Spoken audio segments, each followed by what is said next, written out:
కనీసము కడియం శ్రీహరి అనే వ్యక్తి పార్లమెంటు సీటు కోసము ఏఐసిసి అందరి సమక్షంలో నేను కాంగ్రెస్ పార్టీలో చేరానని చెప్పాడు.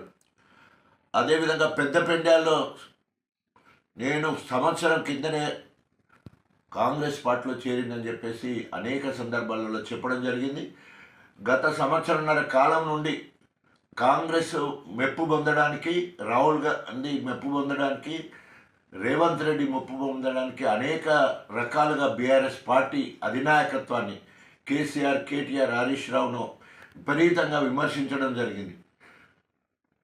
కనీసం సిగ్గు శరం ఏమాత్రం ఉన్న కడియం శ్రీహరి ఇప్పటికైనా నీతి మాలిన రాజకీయాలు మానుకొని నీకు ఏమాత్రము నైతిక విలువలున్నా, ప్రజాస్వామ్యం మీద గౌరవం ఉన్నా, రాజ్యాంగం పట్ల గౌరవం ఉన్నా వెంటనే నువ్వు రాజీనామా చేయి.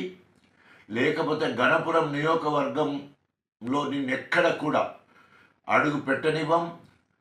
గ్రామాల నీ దిష్టి బొమ్మలు తగలబెడతాం, వాడకు నీ దిష్టి బొమ్మలు వేలాడదీస్తామని చెప్పేసి హెచ్చరిస్తూ